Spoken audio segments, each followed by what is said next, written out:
Ai, gente, eu tô rindo aqui, mas é trágico, viu? Vai pensando que é bom, não. Mas eu tô rindo aqui lembrando de umas peripécias da minha família que me remeteram a esse tema, que é o que eu vou tratar hoje. O quê? Isso, gente! Hoje eu vou falar sobre grito. E esse grito está acompanhado de risadas, porque sim, a minha família era uma família que tinha um tanto quanto o hábito de gritar, sabe? E consequentemente, claro, eu também por muito tempo gritei para me fazer escutar. Hoje eu tô rindo, mas menina, cada berro que minha mãe dava no meu ouvido, nossa senhora, cada grito que meu pai dava naquela casa, a gente morava num sobrado, olha, de baixo para cima, de cima para baixo, tinha tempo ruim, tinha tempo ruim não. Era cada desce já aqui! Fora os eu vou te pegar! Menina, era cada grito puxado, viu? Enfim, hoje eu tô rindo, mas eu sei que na hora era caótico, era assim, assustador, né? Mas vamos lá, por que eu tô trazendo essa temática? Recentemente eu vivi uma situação com uma criança em que ele disse assim pra mim, Renata, você fala tão baixinho com a gente, né? E aí ele tava comparando a minha voz à voz de uma outra pessoa. E aí ele dizia assim, ela grita o tempo todo com a gente. E aí eu consegui ver na cara dele, assim, uma certa afeição de repúdio, sabe? E aí eu falei, mas você tá me ouvindo? Aí ele falou, tô. Eu falei, então tá tudo bem, se você tá me ouvindo, então não preciso gritar, né? Mas vocês estão prestando atenção no que a fulana tá falando? Enfim, fiz uma mediação, meio de campo. Mas o que ficou claro dessa situação, né? Gente, é uma mania que nós temos de achar que por meio do grito nós seremos escutados. É uma mania de achar que para o outro compreender o que você está dizendo, você precisa fazer isso aos berros. Quem aqui nunca conheceu uma mãe, um pai, um amigo, um filho que tem um megafone no pescoço? Não, eu já vivi com crianças que pra falar qualquer coisa era cadê a minha garrafinha? Aí você fala, calma, dá uma segurada, diminui o volume. Esse é um gesto que eu uso muito com as minhas crianças, que é diminui o volume, calma, eu tô te escutando, eu tô aqui, tô me fazendo presente. E eu tô trazendo isso pra vocês porque nós viemos de uma educação, né, que era muito pautada assim, na ameaça, no amedrontar, no gritar para se fazer ouvir, ou como uma forma de intimidar o outro. E que hoje a gente percebe que não é mais necessário. E por que não é mais necessário? Tem uma pesquisa que foi feita na Universidade de Newcastle, em que diz o seguinte, que existem determinados sons que soam de forma agressiva aos nossos ouvidos, que soam como os sons mais terríveis de serem escutados. Eles atingem ali um determinado hertz que soa para nós, para os nossos ouvidos, como uma ameaça. E o grito está dentro dessa classificação. Então esse estudo conta para nós que o giz na lousa, sabe aquele do giz na lousa? Soa como agressivo. Unha raspando na lousa, garfo e faca no prato, sabe aquele nhé? Soa como agressivo. E por quê? Porque o nosso ouvido, quando ele reconhece determinados sons como esses, por exemplo, eles ativam diretamente a nossa amígdala. A nossa amígdala é aquele espaçozinho lá no cérebro que regula as nossas emoções e que está atrelado à nossa sobrevivência, ao nosso instinto de sobrevivência. Quando a nossa amígdala ela é acessada, quando ela é estimulada, a gente automaticamente se prepara para fugir, para atacar, para congelar, para se fingir de morto. É o nosso instinto de sobrevivência, tá lá, a gente carrega isso lá desde os primitivos, então o tempo todo a gente tinha que ficar em alerta, e a amígdala ela fazia esse papel de deixar a gente o tempo todo ali alerta. Quando eu escuto sons como esses, que foram classificados como sons mais ruins de serem escutados, esses sons ativam esse nosso instinto de sobrevivência, então automaticamente o nosso corpo quer reagir de que forma? Na forma de proteção, de vou me defender, vou contra-atacar, vou fugir, vou lutar, vou fingir de morto aqui. Então, o nosso cérebro, ele reconhece isso como uma agressão. Então, você consegue imaginar, meus amigos, como é a casa de uma família que tem o grito como abordagem diária. Vem lavar a louça, guarde seu sapato, pega ali sua mochila, tira as coisas do lugar, coloca ali. Você consegue perceber o quanto esse grito ele tá carregado de ataque? E que o outro, ao receber, recebe como? Ataque. E devolve como? Atacando. Porque é a amígdala de um com a amígdala do outro o tempo todo ali, um atacando o outro, um se defendendo do outro. Você consegue imaginar um cenário como esse? E eu posso falar com propriedade como é viver numa casa dessas, porque eu vivi junto à minha família.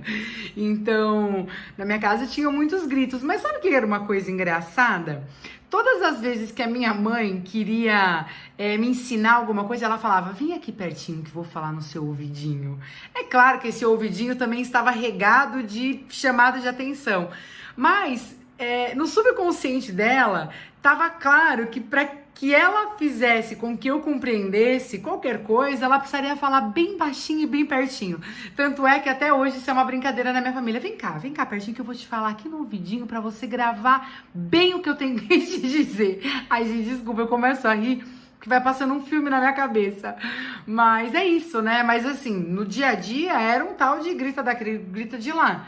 E aí eu também entrava nessa onda, meus irmãos também às vezes entravam nessa onda. Meu pai também, enfim, todo mundo surfava mais ou menos a mesma onda. Horas ondas mais altas, horas ondas mais baixas, mas... santo ouvido. Pois bem, chamo a atenção de vocês para isso. Turma, melhoremos os nossos argumentos para que nós não precisemos gritar. Se você, pai ou mãe, reconhece que você faz uso do grito na comunicação com o outro, pare para pensar o que é que você não está conseguindo comunicar, identificar e que vem sendo necessário fazer por meio do grito. O grito, lá para os bebês, né, desde quando nascem, ele é um sintoma de que algo tá ruim, de que é um incômodo. Tem alguma coisa que tá me incomodando e eu não consigo colocar em palavras. Por isso eu grito, para manifestar o incômodo. Então, pergunto para você, pai, mãe, responsável, família, criança, o que você quer que o outro escute, entenda que você não está conseguindo fazer senão por meio do grito. Quando você grita para uma criança, tira a mochila dali! Na verdade, o que você está querendo dizer é, a sua mochila precisa ficar nesse lugar. Eu estou incomodado não é com a mochila, mas é com o fato de você não colocá-la no lugar devido dela. Você percebe? Então é isso que a gente precisa começar a se atentar. O que é que está por trás desse meu gritar? Existem algumas questões que podem nos ajudar a entender, em especial a criança que grita. Tem algumas variáveis aí. Então é claro que uma criança que tem uma questão auditiva, precisa de uma ajuda médica, tem muita cera no ouvido, ou tem alguma questão mesmo ali com todo esse circuito que precisa de algum ajuste. Ou quando a criança faz por imitação, o grito acontece muito por imitação, como eu acabei de colocar nesse cenário. Se ela vive num lugar com pessoas que gritam, a tendência é que ela também aumente aí os decibéis dela e grite junto com todo mundo, e aí vira aquela pandemia. Pandemia não, pandemônio. Pandemia tá na cabeça, né? Mas não, aquele pandemônio. Uma outra questão que aparece muito são as crianças que gritam porque elas não têm espaço de fala e de escuta. Eu vivi recentemente uma situação dessa com uma criança que tudo ela falava no mais alto. E eu percebi que, na verdade, é porque quando ela falava, a atenção para com ela não era plena. O que é uma atenção plena? É uma atenção focada no aqui e agora. Era uma criança que não era escutada. Então, a tendência dela era que ela aumentasse cada vez mais o tom de voz dela para se fazer existir, para se fazer ouvir. E aí, conforme a gente veio treinando essa ideia de, mas peraí, por que você tá falando alto? Eu tô aqui perto de você, eu tô te ouvindo. O que você quer me contar? Até o gesto, percebe? O que você quer me contar? Eu tô te ouvindo. A criança, ela vai modulando, ela vai regulando o tom de voz dela. Então, esse é mais um fator que pode levar alguém a gritar. Qual que é a escuta? Qual que é o espaço de fala que eu tenho para que o outro escute o que eu quero dizer? Então eu deixo aqui a minha provocação para você. Você grita? Você acha que você é um pai, um responsável, um educador que grita? Se você faz, tenha clareza de que você não está conseguindo comunicar aquilo que você realmente quer. E você acredita que pelo uso do grito você vai se fazer escutar. O que é um engano, porque, de novo, todas as vezes que você gritar, saiba que você está ameaçando o outro, que você está intimidando o outro e que a tendência é que esse outro também te devolva da mesma forma, por meio de intimidação, por meio de amedrontamento, por meio de forças, né, medir forças. Então, a minha dica para você é baixo, treine, é um exercício. Falar baixo, minha mãe sempre falou isso para mim porque eu tenho uma tendência a falar alto. Ah, que fique bem claro, falar alto é diferente de falar gritando. Eu sou alguém que tem um tom de voz um tanto quanto alto. Então, quando as pessoas me ouvem, eu sei que o meu tom de voz é alto. E ao longo dos anos eu venho modulando ele para que não soe de forma agressiva aos ouvidos dos que estão ao meu redor. E tudo isso é o quê? Exercício. Quanto mais calma eu vou ficando, quanto mais plena a minha atenção vai ficando, quanto mais atenção eu dou àquele que está falando, a tendência é que a minha devolutiva seja modulada ao que eu estou recebendo. Isso se chama efeito Lombardi, que é nós adequamos o nosso tom de voz ao tom de voz mais alto do meio. É uma descoberta de um otorrinolaringologista lá de 1909, em que ele traz essa ideia de que nós sempre vamos modular o nosso tom de voz de acordo com o meio em que nós estamos vivendo. Então, se eu tenho alguém que fale baixo, a tendência é que eu vá nivelando para falar baixo. Eu venho de uma família em que todos falam muito alto. Então, nivelar o meu falar baixo foi um exercício um tanto quanto árduo. Mas eu confesso para vocês que hoje, na minha sala de aula, eu não consigo nem mais falar alto. E quando eu falo alto, é para dizer para os meus alunos, vejam, eu estou precisando elevar o meu tom de voz para me fazer ouvir? Não, eu vou descer o meu tom de voz e vocês vão prestar atenção no que eu estou dizendo. Porque isso é importante devido a esse fator, esse fator, esse fator. E desde que eu venho fazendo esse exercício, eu nunca mais tive problema na garganta. Para vocês terem uma ideia, eu era alguém que falava tão alto, de forma tão agitada, que até retirada de pólipos nas cordas vocais eu tive que fazer há uns anos atrás. Tamanho descompasso, tamanho desregular desse tom de voz o dia todo. Você imagina? Eu fico até pensando aqui nos meus alunos. Que dó, gente. Porque eu falava alto, que beirava os gritos. Eu fico imaginando o ouvido deles. Hoje que eu sei disso, né? Mas faz parte, né? Tudo isso é aprendizado.